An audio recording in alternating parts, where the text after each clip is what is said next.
Yeah, we can. Okay, so you can introduce yourself, then you start. Okay. My name is Adnan. Adnan. So today we're gonna do a revision of the MCQs we did in Cat 2 for hematology. Mostly it's going to be a hematology part that I'm going to be skipping up the anatomical pathology part because we are time.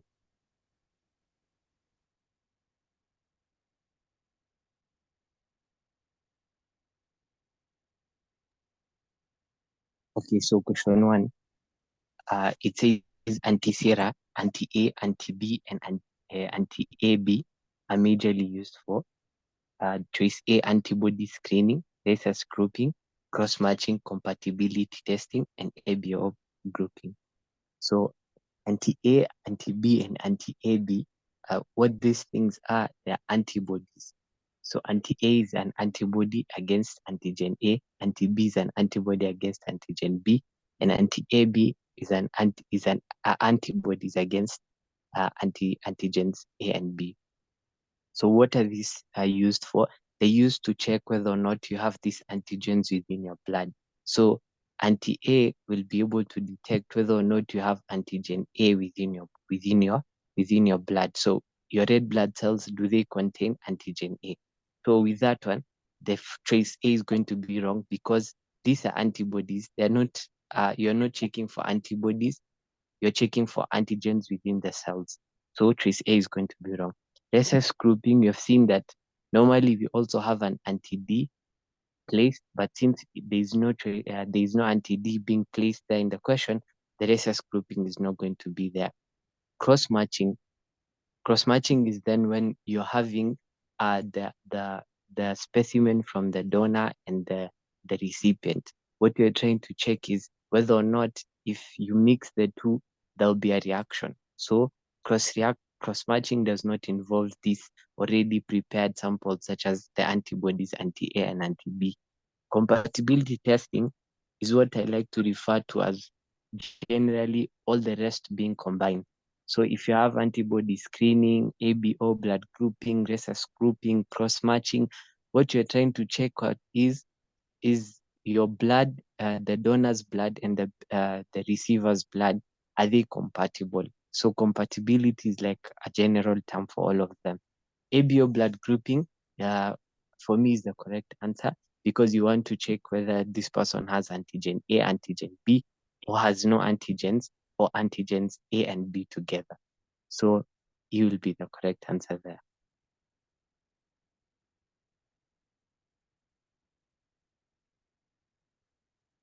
I'd like to skip this anatomical pathology questions, please.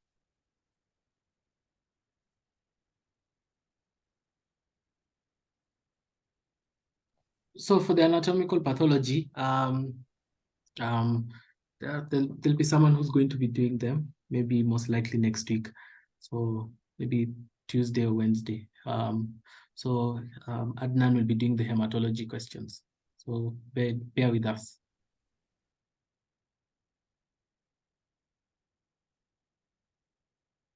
Question 4. Okay, question 4. The hemostasis phase referred to as a tertiary results in.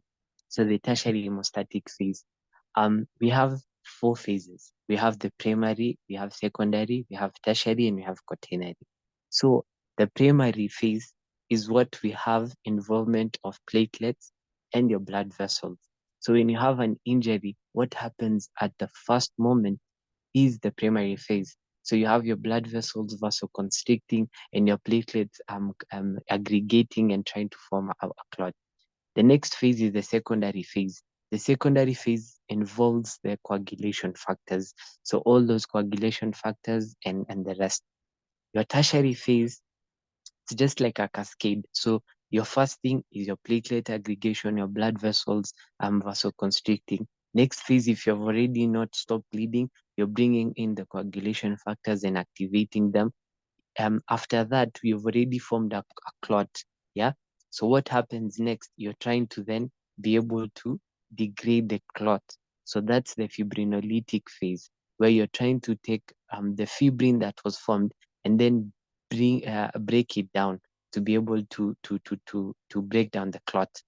And then the last phase, which is the quaternary phase, is the anticoagulant phase. So all that dealings with uh,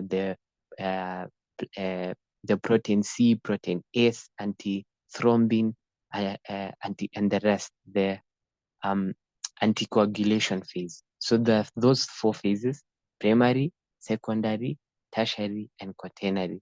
So tertiary, as in our case, will be involving the fibrin and fibrinogen degradation product. So these are things that will be formed when fibrin is then being broken down. You'll be able to form the fibrin and fibrinogen degradation product. So that forms the tertiary phase.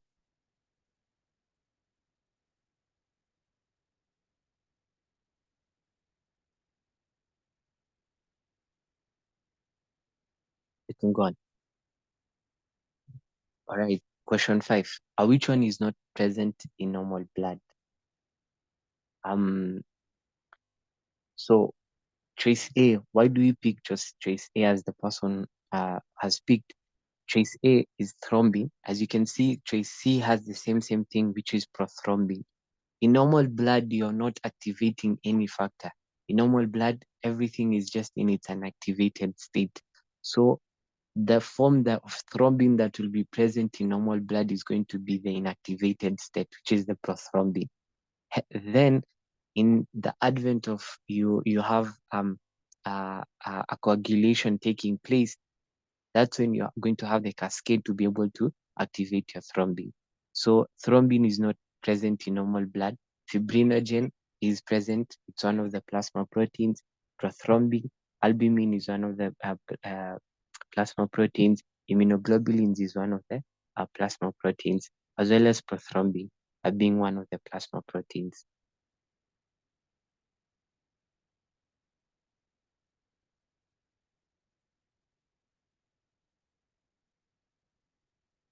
All right. The following is not a normal hemoglobin. Yeah? Which one is not a normal hemoglobin?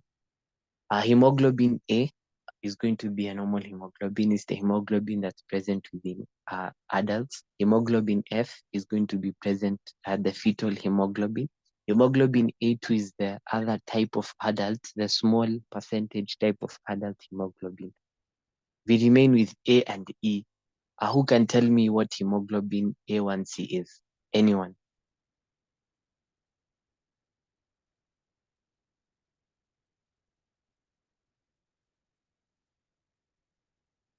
Or what is it used for?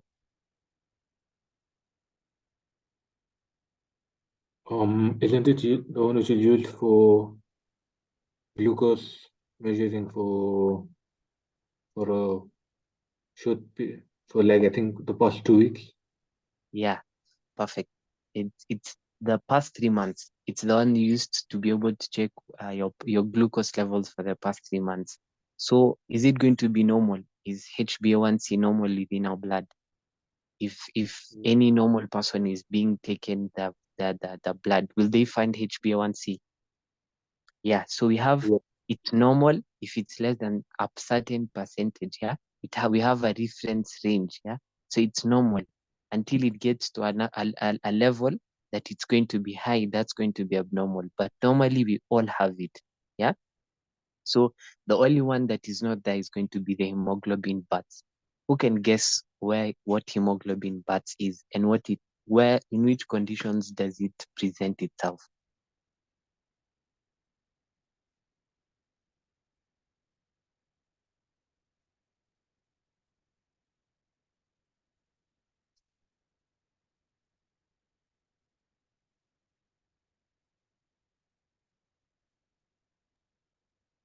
Um, Adnan, you can look at the chart. Are you able to access the chart? Yeah. I'm checking.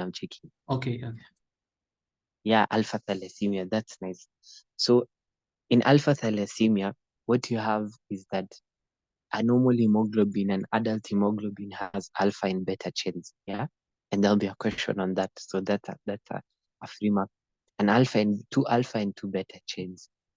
If you look at the genes that code the alpha chains, is going to be in a certain chromosome, yeah. And you know that we have a mother, the father and the mother chromosomes coming together. So the alpha chains, what happens in alpha chains is that there'll be two loci, yeah, the positions of the genes. So in each chromosome, there's two loci. So there'll be two in your mother and two in your father's chromosomes, yeah. So in the advent that you have one loci being mutated, you're going to have an alpha thalassemia trait. Yeah. If you have two loci within those four positions in which your genes located, you're going to have an alpha thalassemia minor. If you have three loci that are mutated, you're going to have an hemoglobin H. Yeah. And if you have four of them, all of them are mutated, that's when you're going to have a hemoglobin BATS. Yeah. So one, it's an alpha thalassemia trait. And as we know, like sickle cell trait, there's no symptoms that comes with a trait. Yeah. It's just you have that problem, but there's no any symptoms that you have. In the second one, when you have an alpha thalassemia minor, as it says, you have the problem. You're going to have a thalassemia, but it's minor. Yeah. And this is what you classify. Remember that thalassemias is one of the causes of a microcytic, microchromic anemia. Yeah. This is that type of a thalassemia that causes that. Go to the three types when you're having a hemoglobin H. With that one, you're going to have a severe hemolytic anemia. Yeah? So get this. In thalassemias, you can have two ways in which it's going to form. It can either go and form a microcytic, microchromic anemia, or it can be able to get you to a severe hemolytic anemia. Yeah? Remember, when you classify the causes of hemolytic anemias, one of the causes was a hemoglobin defect, like sickle cell. Sickle cell is a hemoglobin defect, and thalassemia is a hemoglobin defect. How do you come to be able to put the 2 points together? That thalassemia, if it's a minor alpha thalassemia minor, it will form the microcytic, microchromic like iron deficiencies. But if it's the H type, it's going to form the severe hemolytic anemia. Let's come to a question here, which involves the hemoglobin BATS. Yeah. For hemoglobin BATS, the child is incompatible. And this is one of the causes of hydrops fetalis, among other causes of hydrops fetalis, like the PAVOB19 or hemolytic and deficient, hemolytic disease of the newborn. So one of the other causes is going to be a thalassemia, especially the alpha thalassemia that has 4 of the loci mutated that forms the hemoglobin BATS. Yeah. So hemoglobin BATS. I hope that I didn't confuse you guys. Yeah. Yeah, it can get a little bit confusing. There's a video I'm going to share on the group. In case you watch this recording again, you'll be able to understand it. So yeah, I think we can continue on. And then I've written a summary on the chat for alpha thalassemia 1 to 4 from the carrier, minor, HPH disease, and the BATS disease. So I've sent the video on the group. Thank you. Okay, question 7. Iron is incorporated into our protoporphyrin IX as. So in simple terms, instead of mentioning all these big names, they're just telling you iron is in hemoglobin as what form. Yeah. So iron getting into protoporphyrin is going to form the heme and then the globulin. So in simple terms, they're asking iron in hemoglobin is in which form. I remember it is 2 ways in which iron, yeah. So iron can either exist in the ferrous and the ferric form. The ferrous form is the Fe2 and the ferric form is the Fe3. So how I remember it is, I remember it as Fe2 binds O2. So in hemoglobin binds oxygen, yeah. So Fe2 binds O2, which is oxygen. Yeah. Another way I also remember it is that sometimes they ask a question in which form is iron normally absorbed within the intestines. So how I remember it is Fe2 gets into the blood. Yeah. Fe2 gets into the blood, then Fe2 binds O2.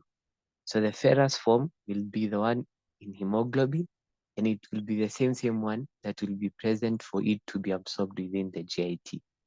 The ferric form will be present within the storage forms of iron. So if you're asked what form of iron is present in ferritin or hemosiderin or apoferritin, or these are the storage forms of iron. So that will be the ferric form, the Fe3 form. But if it's not stored, the Fe2 binds O2 and Fe2 gets into the body. You can go on.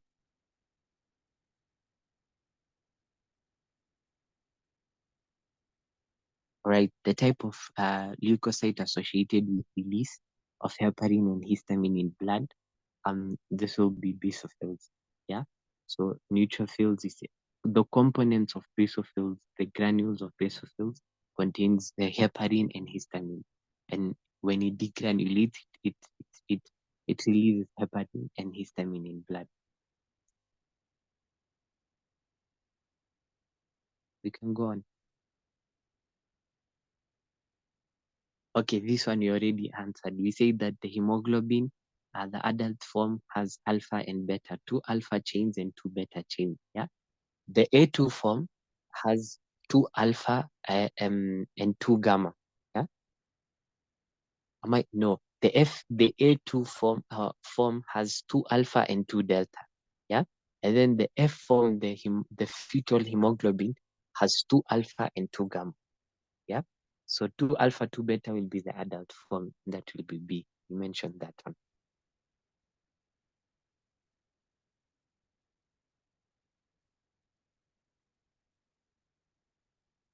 All right. The laboratory test for causes of spherocyte is, so spherocytes can be found within blood film. So the question here is not asking you to what is used to diagnose a spherocyte. We know it's a blood film. But now the causes, how will we, if we see spherocytes in a blood film, how we'll be able to go ahead with a differential diagnosis to be able to then differentiate the two to narrow down to a specific thing. So you go back to causes of spherocytes. Spherocytes mainly will happen in 2 conditions. Number one, it will happen in the normal one we know, the hereditary spherocytosis. And number 2, it happens in immune-mediated hemolytic anemias. So in cases such as alloimmune, when you're giving someone, there's a transfusion and you've mistransfused someone, you can be able to find spherocytes within your blood film. So immune-mediated and hereditary spherocytosis. How will you differentiate the two? You go for Coombs test. What's Coombs test? Coombs test is a test that is able to check whether or not someone is sensitized or has a reaction taking part within the body, but this reaction is not visible. Why isn't it visible? You go to the characteristics of what this reaction is involving. It involves the IgG antibodies. And if you look at the characteristics of the immunoglobulins IgG, one of the characteristics you normally mention is that it does not form direct agglutination. So what does Coombs test involve? Coombs test, we are bringing a reagent, the Coombs reagent, to be able to make this agglutination that is not direct. It is indirect because of the IgG involvement, to be able to make it visible for our eyes. Yeah. So for Coombs test, you're using Coombs test for any immune mediated. Remember, we want to see if there are antibodies within someone's blood. Yeah. Either antibodies alone or antibodies that are bound to the cells. So in any immune-mediated hemolytic anemias, such as sickle cell, such as our case hereditary spherocytosis, or any other cause of hemolytic anemia that is not immune mediated, a Coombs test will be able to differentiate it very well. Just to go briefly over it, we have indirect and a direct Coombs test. So for an indirect Coombs test, as it says, you want to be able, it's indirect in the sense that you will be able to provide cells for them to bind to the antibodies that will be present within someone's blood, then add the Coombs reagent for their reaction to happen. However, in a direct case, direct Coombs test, this person already has blood cells that are bound to antibodies. Yeah, the antibodies are already bound to the blood cells. So if you bring a Coombs reagent, it's just directly showing us the reaction. Unlike going to a further step and adding cells, and then the cells need to bind to the antibodies, and then you add your Coombs reagent. So that's the indirect way. The direct way is just you already have cells that are bound to antibodies, so you just add a Coombs reagent to be able to see the reaction. So that's a brief Mimi. So in our case here, to be able to identify the causes of spherocytosis, we'll be able to use a Coombs test to differentiate between the two causes.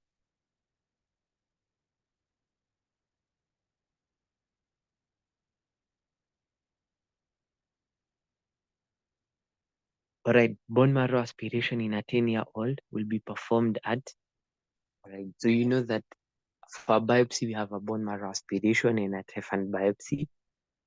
For the aspiration, what happens is that you'll be able to, for children above, let's say 1 year, you're using your tubal tuberosity.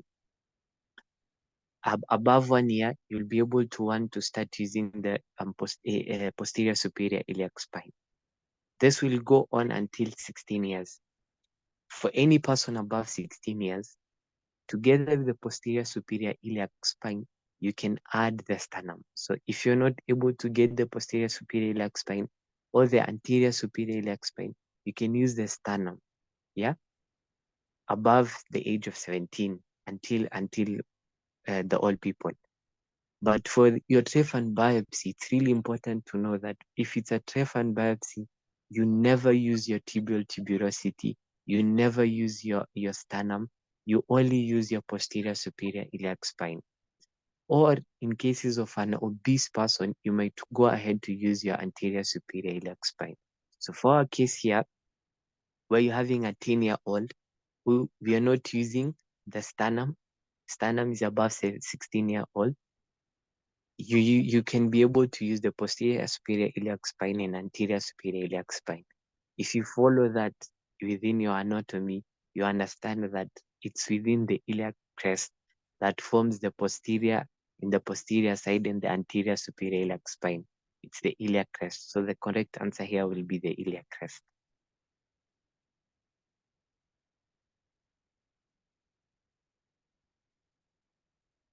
Right, a blood donor is not required to declare, obviously, that's direct marital status.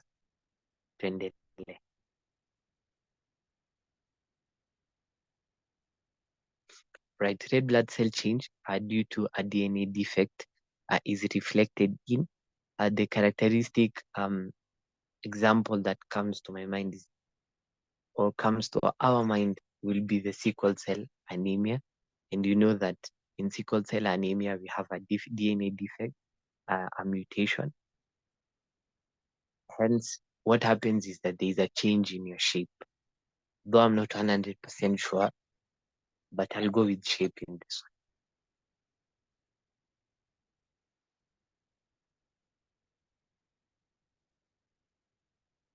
Right. Right. I can add in. So for this question, red blood cell change due to DNA defect.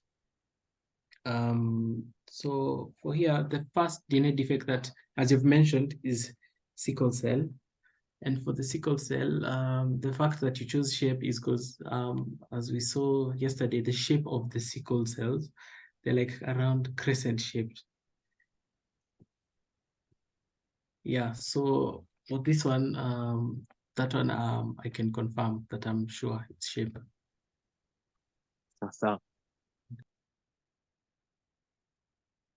right, the storage form of iron not readily available for the body is, as you mentioned earlier, we have the hemosiderin and ferritin as storage forms of iron. However, characteristic thing about hemosiderin is that it's not soluble in blood. Yeah.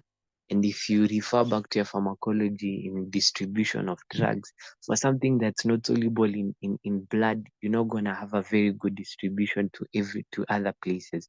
So hemosiderin is not soluble in blood, hence is going to be stored within some organs and hence not readily available to use in case of an iron deficiency. So it's not always the first form of a source of iron in case of anemia, of iron deficiency.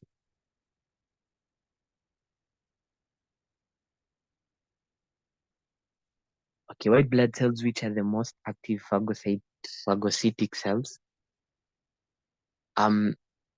eosinophils. So you start with eosinophils. Eosinophils, they might be phagocytic, but the main function of eosinophils, as we know, is going to be allergy mediation, a mediation of allergy reactions, and parasitic infections, to be able to deal with parasitic infections, and especially helminths. Yeah. So if you go ahead and be able to understand what the function of eosinophils are, you understand that eosinophils functions in a sense of degranulation in cases of an allergy. Yeah, they want to degranulate to be able to produce all this allergy mediated cytokines. And in cases of in case of a parasitic infection, which is helminth, and if you remember, one of the adaptations of helminths is that they are too big for these cells for them to phagocytose them. And hence, what eosinophils have evolved to do is that they have these granules within themselves. Sometimes it comes into MCQs that the major granule within eosinophils, known as the major basic protein, they do is that they release these substances within their granules, and then they mediate the killing of the cell through an antibody-dependent cellular cytotoxicity. So eosinophils, however much that they can be phagocytic, that's not the most active action that they have. Hence, we'll be able to eliminate anything that has eosinophils A, B, and E. We are left with neutrophils and monocytes, or lymphocytes and macrophages. Go back to lymphocytes. T cells, we remove them, kabsa. T cells, we either have T helper cells or T cytotoxic cells. They have no function to be able to phagocytose cells. T cytotoxic cells will also kill things by the antibody-dependent cellular cytotoxicity. T helper cells are just there to help produce cytokines, to activate macrophages, to activate B cells to start producing these antibodies. Hence, we remove lymphocytes, and hence our choice of action, preferred choice is going to be neutrophils and monocytes.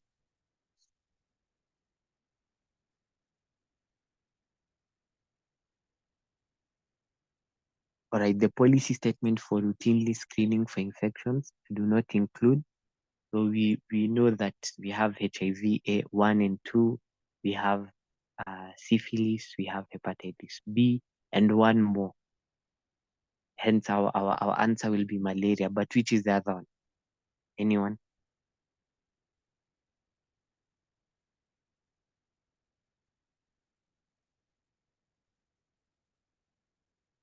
Yeah, hepatitis C. That's great.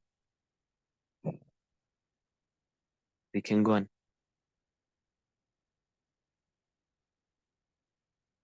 All right. The following stains are used to demonstrate reticulocytes. Yeah. We have two types of stains. Who can tell us what the general name we have for these stains? Like both of them, there is a general name we always talk about. Yeah, supravital stain. That's great. So For the supravital stains, we have two of them. One is mentioned here, one is not there. Anyone can tell us both of them.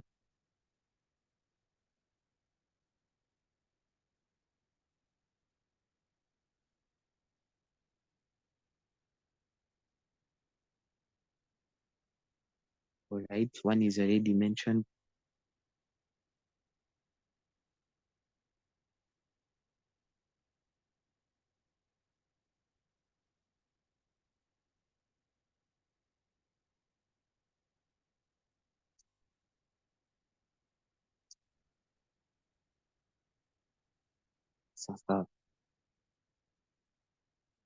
So we have brilliant crescent blue, and obviously the one that's mentioned here, which is going to be the methylene blue.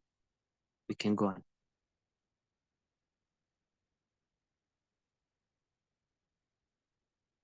Right. Red cell mass increase is manifested by an increase in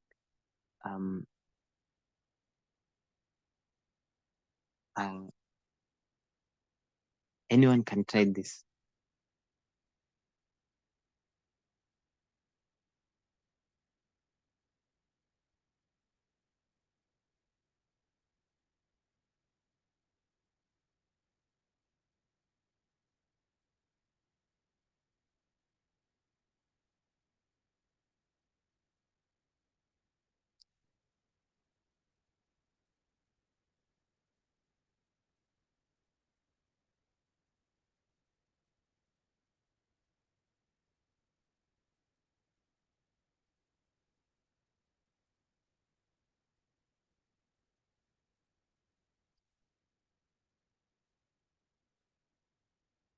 Okay, I can see many people are saying MCV.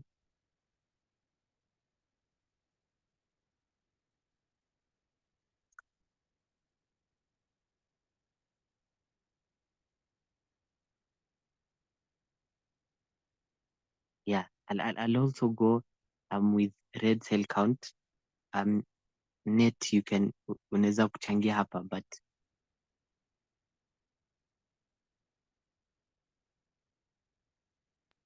So for this concept, we have to understand what is red cell mass. So I'd understand why you choose the MCV, because as I explained yesterday, MCV is a measure of size, okay?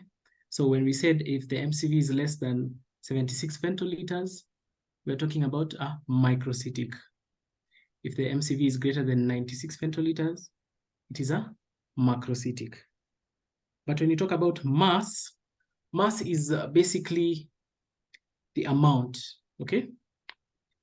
So when we say red cell mass is manifested by an increase in, we're expecting, for example, if the number of red blood cells increase, okay, what do you expect in such a condition? So anyone on the chat?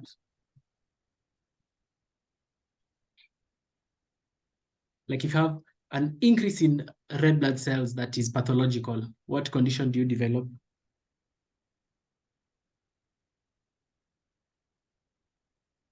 Anyone on the chat? Or Adnan, if you know? polycythemia. Polycythemia vera, yes, good. So, so that's what basically the question is asking. Red cell mass increase is manifested by an increase in, so it's the red cell count, so the number of red blood cells. So, so the answer is B. So we can continue.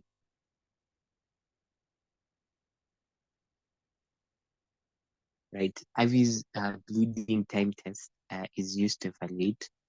So generally, in general, any bleeding time test wants to check out for our primary hemostasis. And as we talked about, we said that our primary hemostasis involves your blood vessels and your platelets. So anything that involves these two and their functions, like vasoconstriction and the aggregation and all the functions of platelets, is going to be tested by this bleeding time. So irrespective of which type IV or any of the other template or the the Duke's bleeding time test, irrespective of any type, any bleeding time test will be able to check for our blood vessels and platelets, which forms our primary hemostasis. Can continue.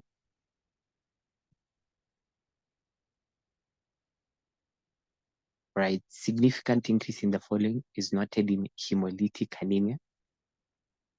Right, so in a hemolytic anemia, what's happening is that you are destroying a lot of red blood cells. Yeah, so as a mechanism to counteract that one, you want to be able to, your bone marrow wants to start producing more red blood cells, and producing more red blood cells, that means that there'll be too much cells being produced and less time to develop. Hence, your immature red blood cells, which come as a form of reticulocytes, is going to be able to increase. So your reticulocyte count will be significantly increasing in hemolytic anemia. We can continue.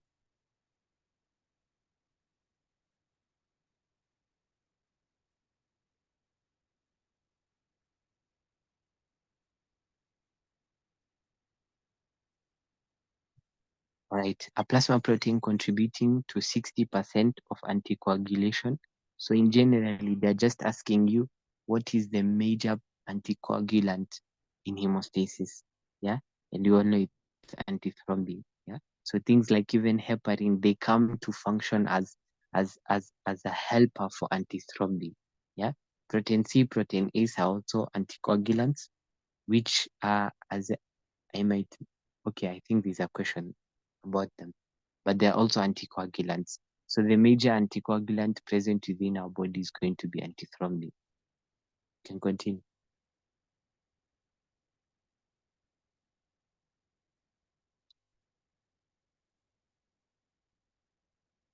All right, addition, aggregation, a release reaction describes the functional ability of, I think I've mentioned this so many times, as a function of platelet. Yeah. So platelet, what happens in the activation of platelet, there'll be addition, there'll be aggregation, releasing of these factors such as thromboxanes and ADP. Yeah. So I'd want you to check out a test for the platelet function. So among the tests that one can do, if you find your bleeding time is a problem, one of the tests that you can do is go ahead and check out your platelet functions. And one of the ways in which you can check it is through an aggregation, platelet aggregation function. I'll want you to check which reagents are used for that type of platelet testing for its function.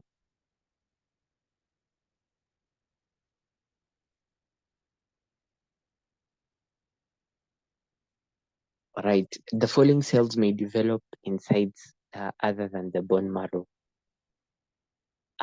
Here I'll go with lymphocyte. Who can explain my answer? Why would someone go and choose a lymphocyte? And where does it, other than the bone marrow, which site will it develop?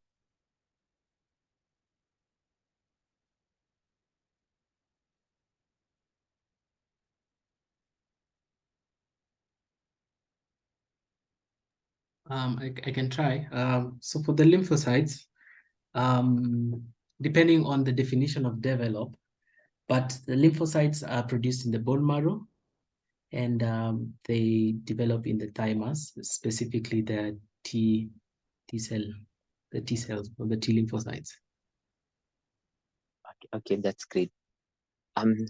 Someone asks me about the reagents I was just talking about in platelet aggregation. They ask about ristocetin. Yes, ristocetin is one of them, but there are several. You can mention ADP is also a reagent you want to use. Ristocetin. There was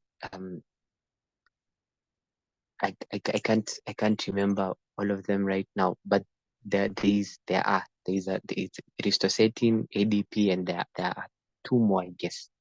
We can check it out. We can continue.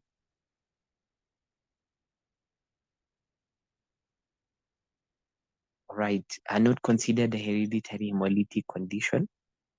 So hemolytic conditions can be hereditary and unhereditary.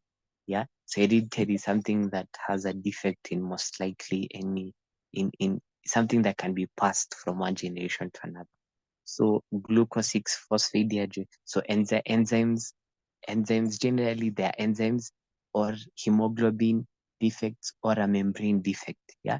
So for an enzyme defect, we have G6PD deficiency, we have pyruvate kinase deficiency. For a case of an hemoglobin, we have sickle cell anemia. We talked about the other time the thalassemias. We can also have for membrane deficiency, we have an example here, hereditary erythropoiesis, and we also have hereditary spherocytosis as examples. So here it's going to be paroxysmal nocturnal hemoglobinuria. Although this is also a membrane defect, but it's acquired.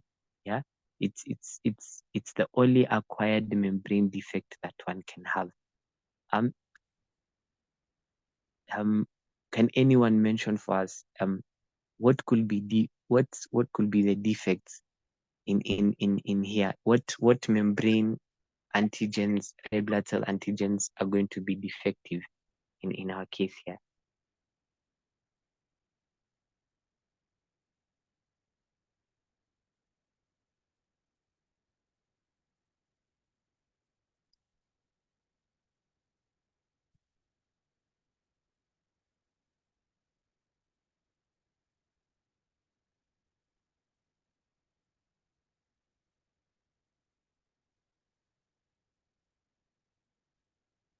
Okay, I don't know if it's relevant here.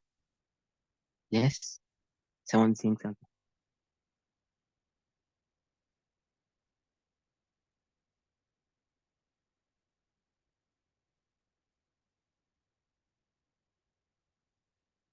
Right, we have the CD59. We also have the DAF antigen.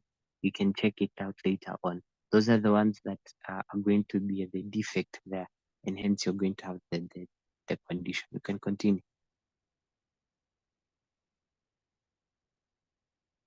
Right, a blood donor willing to have the following is not allowed in Kenya. Willing, obviously, that's willing to sell his or her blood on the black market. Okay, the cell type associated with allergic reactions, you've already said this one. Anyone can mention it as we go through.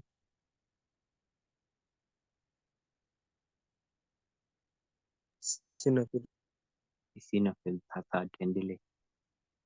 The plasma protein in coagulation cascade, we know that we the plasma proteins are generally classified into three. We have the albumin, we have the globulins, and then we have our case in answer here, which is fibrinogen. And then we have the globulins classified into alpha 1 and 2 and beta globulin, and then the gamma globulins, which are the immunoglobulins. So in our case here, they're trying to ask about fibrinogen, which is the plasma protein involved in coagulation. You can continue.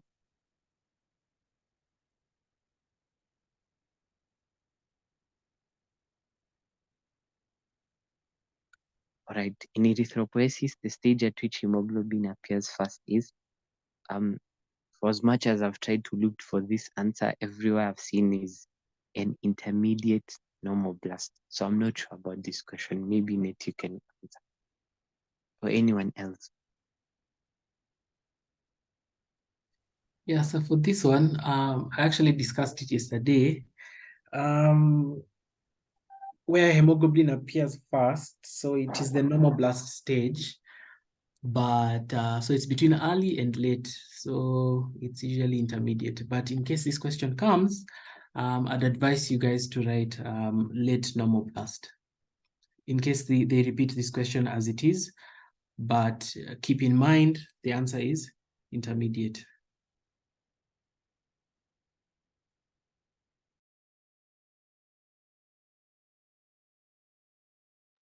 That's how we can go on.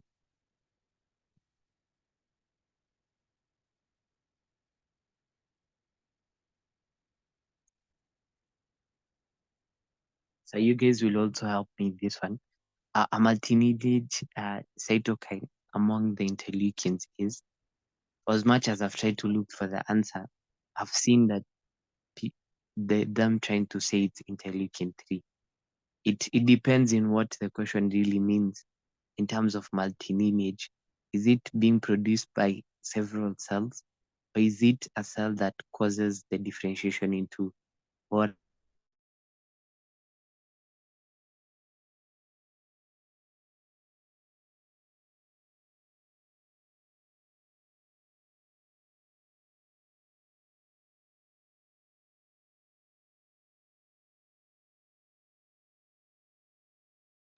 Adnan, are you still there?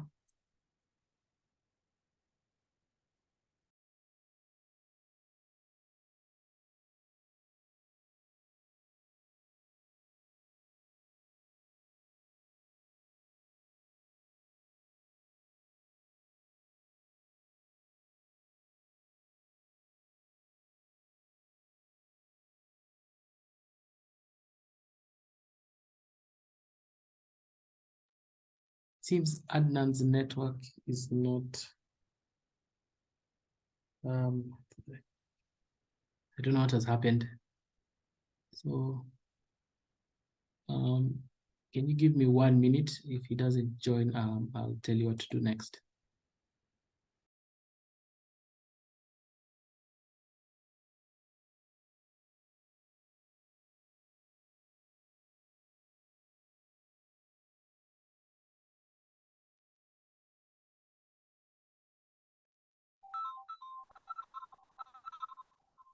Sorry, there was a slight hitch. We can continue.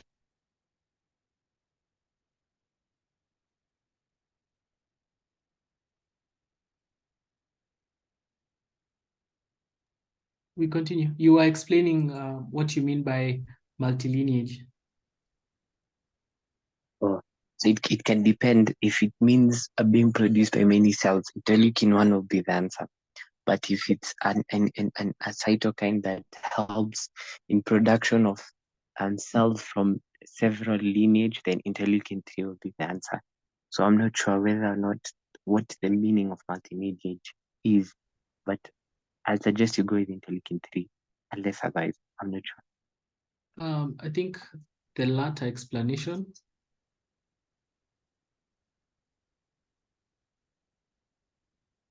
Unless anyone has another opinion.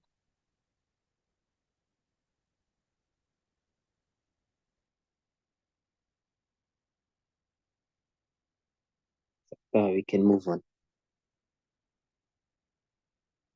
All right, the blood picture finding in bone marrow failure is going to have, so remember we've just said that bone marrow is where we produce every type of cell. Yeah? So you're not going to have your red blood cell, anemia. You're not going to have your white blood cells, leukopenia. You're not going to have your platelets, thrombocytopenia. And a general name for all of them will be pancytopenia.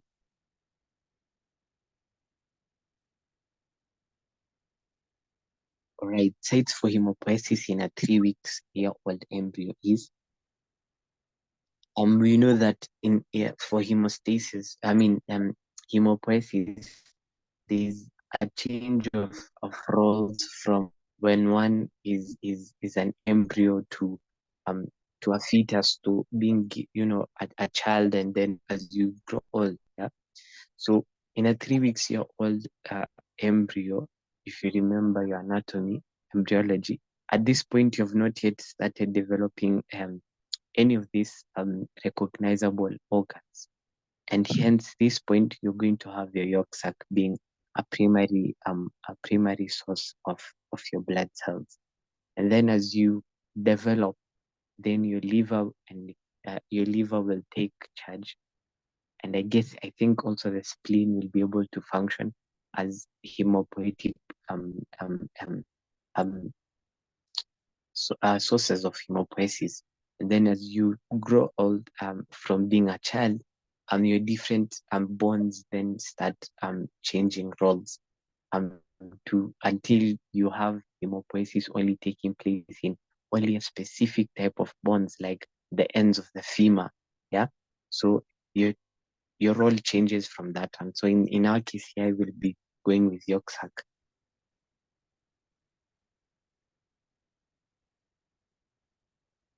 Right. INR, the ratio and index are expressions of these are expressions of prothrombin. Anyone can tell me prothrombin is a measure of extrinsic or intrinsic pathway?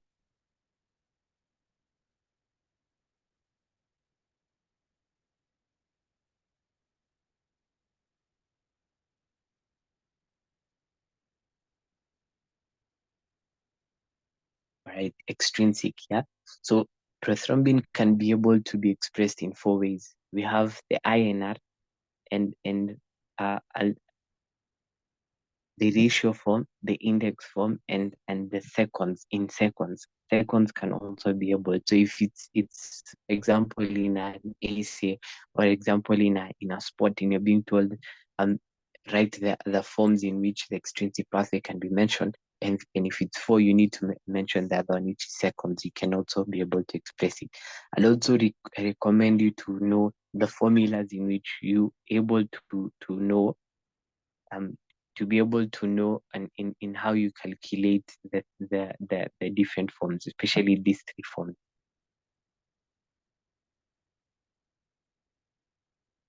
We can continue. All right, the inclusions appear in blood. The following function of a spleen is lost. Yeah, so we have the culling and pitting function of the spleen. So what's culling? Culling is when you're having your red blood cells. So when if you look at the sinusoids of the spleen, the red blood cells need to pass there. Yeah. So in cases if the red blood cell is old or the red blood cell is abnormal in one way or another, the process of which the spleen then takes it away from the circulation, that's culling. Like you're filtering the abnormal red blood cells from circulation. Pitting, however, is the process in which the defect alone is what is being removed and the cell is going to be allowed to go into circulation. A good example is when you're having Hens bodies. Yeah, if you have Hens bodies, the red blood cell will pass to the spleen, and the spleen will be able to like bite it for this, kukosa a good word. It will bite the place in which the Hens bodies are. When it bites it, it leaves the cells as a bite cell. Yeah. So if you see bite cells within your circulation, you know that, oh, my spleen is really working well because it's really functioning the function of pitting. Yeah. Pitting is just to be able to remove the problem. Yeah. And then allowing the red blood cell to continue with its journey. However, culling is removing totally of the red blood cell. For example, we know that the lifespan of a red blood cell is 120 days approximately. So how does it get to be known that this is old and what the spleen does that work? And then it filters the old red blood cells and allows the rest of the blood cells to continue. So that's a key function, culling and pitting, a function of the spleen. Can continue.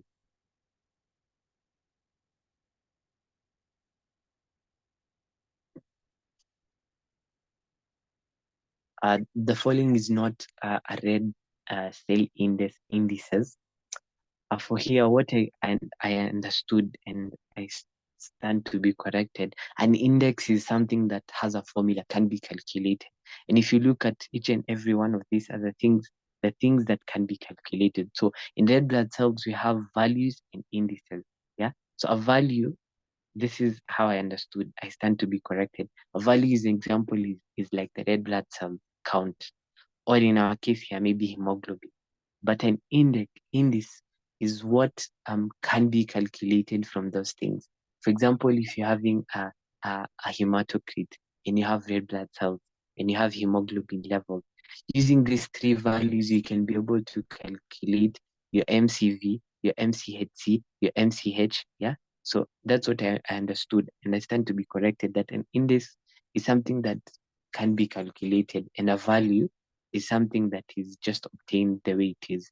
So for here, I'll go with hemoglobin.